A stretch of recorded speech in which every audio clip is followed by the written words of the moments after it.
après élection yi ba Sonko ñëw di def déclaration de politique générale dëggal ni moom Tahirou daan nañ waxante téléphone. kon lii mooy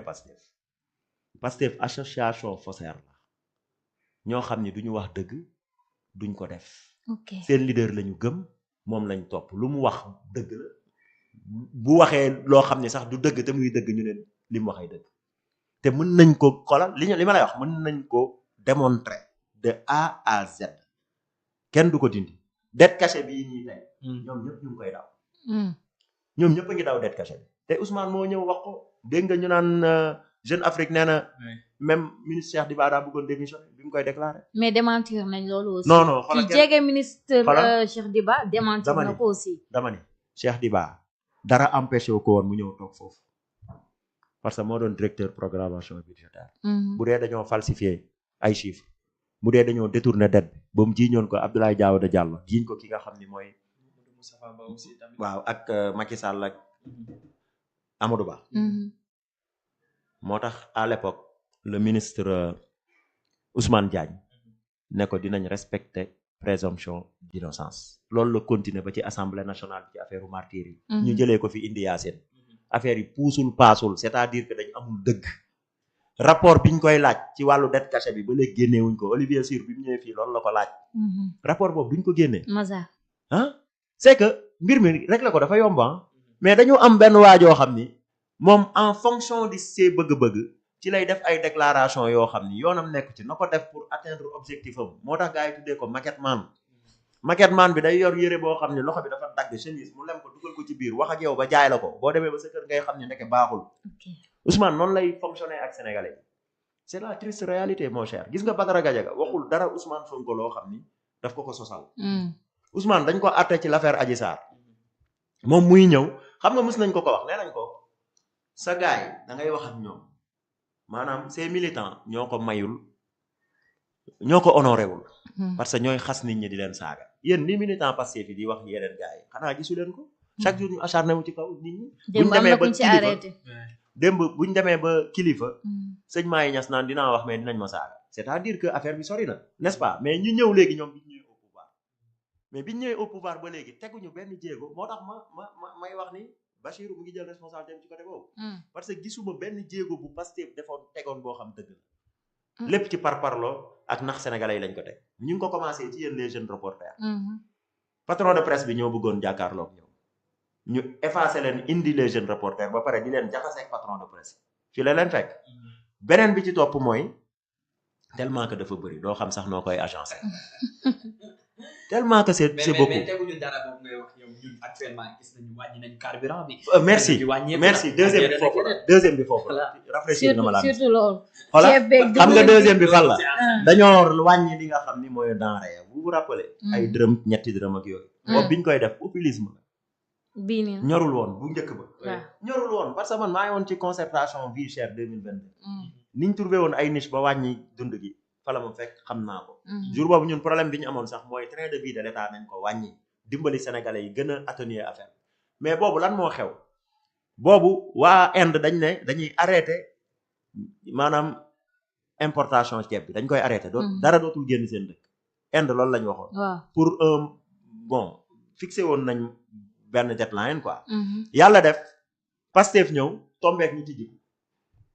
ci lañ profité wooy ne dañ wàññi fekk wàññiwuñu dañoo tijji foofu wàññi tappale la woon boo xoolee sax boobu sax moo tane bii parce que boobu acté woon nañ ko ak arrêté le 14 mai la xaw ma juin lañ acté woon benn arrêté boo xam ni c'était pour confirmer ni wàññi nañ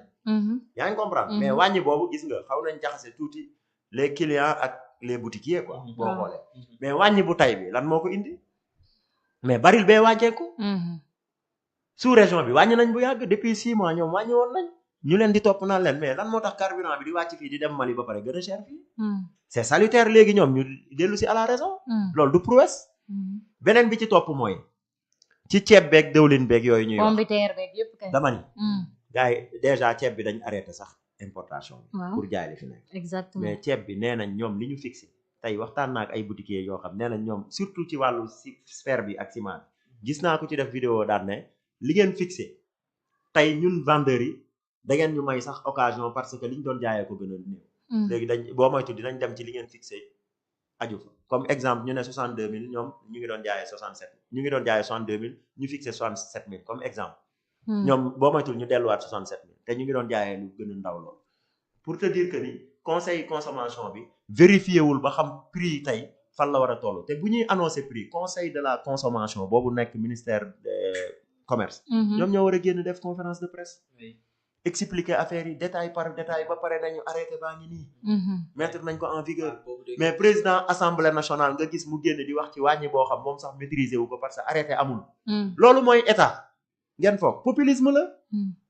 sunu gars yi ni ñu bëgg yoree réew mi gis nga ñun li ñu leen di wax ni da leen di dimbali.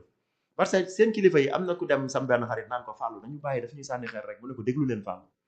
dañu war a déglu ñi leen di dal seen kaw parce que li ñu leen di wax mooy li jëriñ réew mi. la preuve. parce que à chaque fois dañuy naan la vérité se trouve du côté de l'opposition. non mais en même temps Ousmane mu ngi demander sax à ce que opposition bi ñoom it ñu bàyyi di critiquer la personne de tey Ousmane wax solution joxe solution. mais loolu moom moo ni woon opposition kenn laaju ko solution. opposition li ñu ko laaj mooy mu opposé. ki ñu fal jox la lépp. yow lañ laaj ay solution. yow lañ laaj nga mën a voilà def sa politique quoi. moom moo ko waxoon moo ñëwaat waxaat lii. parce que tey dem na ba jaaxle dafa sëf si miir bi mooy li ma lay wax tere mu tëbbaayal mu gis. depuis le début ñuy dox lañ xamoon ni fi ñu jëm baaxul dañuy mbëkk miir bi.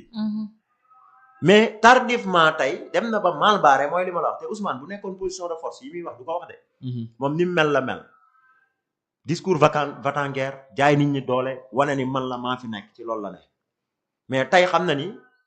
position faiblesse la nekk moo tax mu naan opposition bi nañ indi solution opposition ban solution lañ koy indi. opposition bi yow bi ñuy wax ak yow dégluwoo leen tout au début sa mandat dañ ñëw ne la réconciliation